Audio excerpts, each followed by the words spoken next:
Perkenalkan, saya Adrik Nurul Kolbi dari kelas X6B NPM 202101500156. Video ini dibuat untuk memenuhi tugas mata kuliah penulisan ilmiah. Ini saya akan mempresentasikan 8 soal pertanyaan, yaitu yang poin pertama, judul apa yang akan Anda ambil pada semester 7. Nah, untuk saya pribadi, saya mengambil judul tentang pengaruh self-efficacy terhadap kemandirian belajar siswa kelas 11. Untuk poin kedua yaitu tentang jelaskan urgensinya, terus mengapa penelitian tersebut harus dilakukan.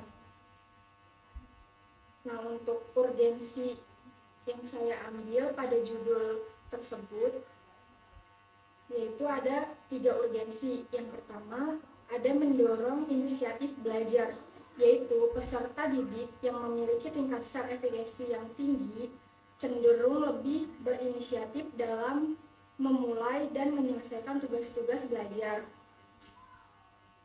tanpa bergantung terlalu banyak pada bantuan orang lain. Nah, hal tersebut membantu mereka untuk menjadi lebih mandiri dalam proses pembelajaran. Nah, yang poin kedua yaitu ada meningkatkan ketahanan terhadap rintangan, yaitu self-efficacy yang tinggi membuat peserta didik untuk tetap percaya diri dan bertahan terhadap rintangan dan kesulitan dalam pembelajaran. Mereka lebih mungkin untuk mencari solusi sendiri dan tidak mudah putus asa. Nah, poin ketiga yaitu membentuk pemikiran yang positif. Jadi, self-efficacy yang tinggi seringkali terkait dengan pemikiran positif terhadap kemampuan dan potensi diri.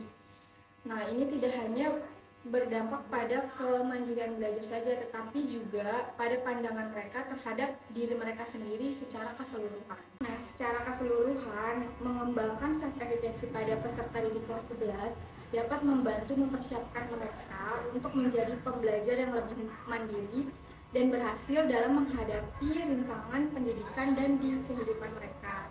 Oleh karena itu, pendekatan untuk meningkatkan self-efficacy di kelas 11 dapat menjadi langkah yang penting dalam meningkatkan hasil belajar mereka secara keseluruhan. Nah, untuk mengapa penelitian tersebut harus dilakukan? Penelitian mengenai pengaruh self-efficacy terhadap kemandirian belajar peserta di kelas 11 penting untuk dilakukan. Itu ada beberapa alasannya. Yang pertama, itu pemahaman yang lebih mendalam. Jadi, melalui penelitian ini, kita dapat memperoleh pemahaman yang lebih dalam lagi tentang bagaimana tingkat keyakinan self-efficacy mempengaruhi kemandirian belajar peserta didik di kelas 11. Nah, dengan memahami hubungan ini, kita dapat menggunakan strategi dan intervensi yang lebih efektif lagi untuk meningkatkan kemandirian belajar pada siswa kelas 11.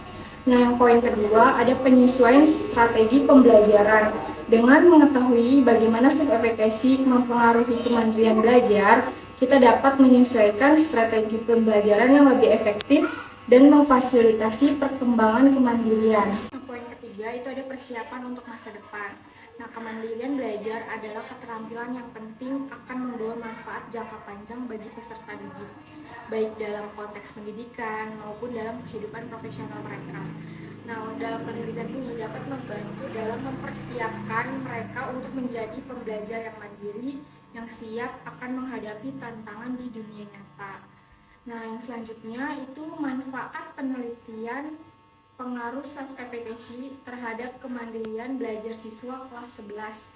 Nah, penelitian mengenai pengaruh self-efficacy terhadap kemandirian belajar peserta didik kelas 11 itu memberikan beberapa manfaat. Yang pertama, meningkatkan efektivitas pembelajaran. Dengan memahami bagaimana self-efficacy mempengaruhi kemandirian belajar, kita dapat mengidentifikasi faktor-faktor yang mempengaruhi keberhasilan dalam proses pembelajaran mereka. Yang kedua, ada peningkatan prestasi akademik, yaitu self-efficacy yang tinggi diketahui berhubungan dengan peningkatan prestasi akademik. Melalui penelitian ini dapat diketahui dalam konteks kelas 11 sejauh mana self-efficacy dapat menjadi predikator kemandirian belajar yang kemudian berkontribusi pada peningkatan peserta didik. Yang ketiga, ada informasi untuk pembimbing dan guru. Temuan dari penelitian ini dapat menjadi sumber informasi berharga bagi pembimbing dan guru dalam pengajaran yang lebih efektif. Mereka dapat menggunakan pemahaman tentang self-efficacy itu sendiri dan kemandirian belajar untuk memberikan dukungan yang lebih baik kepada peserta didik. Selanjutnya itu ada teori pendukung yang digunakan untuk penelitian pengaruh self-efficacy terhadap kemandirian belajar siswa kelas 11. Nah, di sini saya mencantumkan 3 teori pendukung. Yang pertama itu ada teori self-efficacy dari Albert Bandura. Teori ini merupakan dasar konsep self-efficacy yang menjelaskan bahwa keyakinan individu terhadap kemampuan mereka untuk melakukan suatu tindakan mempengaruhi kemampuan mereka. Dalam konteks kemandirian belajar, self-efficacy mempengaruhi sejauh mana siswa mampu mengatur dan menjalankan proses pembelajaran secara mandiri. Nah, yang kedua ada teori motivasi, yaitu dari Day dan Ryan. Nah, teori ini mengemukakan bahwa motivasi intrinsik, yaitu motivasi yang berasal dari kebutuhan dan keinginan dalam diri individu. Nah, teori yang ketiga itu ada teori pembelajaran mandiri, itu dari Zimmerman. Nah, teori ini menekankan pentingnya strategi pembelajaran yang mandiri, di mana self-efficacy memiliki peran sentral dalam menentukan seberapa efektif siswa dapat mengatur waktu, memantau kemajuan belajar, dan mengevaluasi strategi pembelajaran mandiri mereka.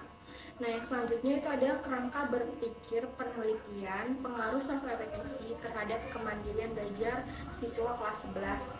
Nah, kerangka berpikir pada penelitian mengenai pengaruh self-efficacy terhadap kemandirian belajar ini dapat disusun sebagai berikut, yaitu yang pertama ada konsep self-efficacy, yang kedua ada kemandirian belajar, yang ketiga ada hubungan antara self-efficacy dan kemandirian belajar, yang keempat ada variabel kontrol, yang kelima ada metode penelitian, yang keenam ada analisis data. Nah, yang ketujuh ada interpretasi hasil. Dengan mengikuti kerangka berpikir ini, penelitian dapat memberikan kontribusi penting dalam memahami peran self-efficacy dalam pengembangan kemandirian belajar siswa, serta memberikan dasar empiris untuk perbaikan dalam praktek pendidikan di tingkat sekolah menengah. Nah, untuk selanjutnya, metode apa yang digunakan pada penelitian pengaruh self-efficacy terhadap kemandirian belajar siswa kelas 11? Dalam penelitian ini, saya akan menggunakan metode penelitian kuantitatif, mungkin dengan desain penelitian korelasional atau eksperimental. Data akan dikumpulkan menggunakan instrumen yang valid dan reliable untuk mengukur self-efficacy dan tingkat kemandirian belajar siswa kelas 11. Selanjutnya itu mengenai jelaskan bagaimana Anda dalam memperoleh data penelitian tersebut. Dalam penelitian saya akan memperoleh data menggunakan instrumen angket, yaitu pertama dilakukannya uji coba terlebih dahulu terhadap sampel atau responden uji coba untuk mengetahui hasil tersebut. Hasilnya itu diuji validitas dan uji reliabilitas. Yang terakhir, jelaskan bagaimana Anda dalam menganalisis data tersebut.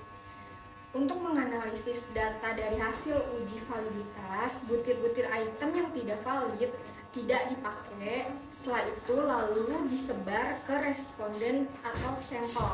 Setelah disebar, lalu data ditabulasikan dalam bentuk poin-poin atau diinput sesuai dengan skor-skor alternatif jawaban yang diberikan. Setelah itu dilakukan analisis menggunakan aplikasi SPSS, di mana analisis datanya menggunakan regresi linier sederhana, dikarenakan penelitian ini memiliki dua variabel, yaitu variabel X dan variabel Y, di mana variabel X-nya itu efikasi diri dan variabel Y-nya di kemandirian belajar. Terima kasih.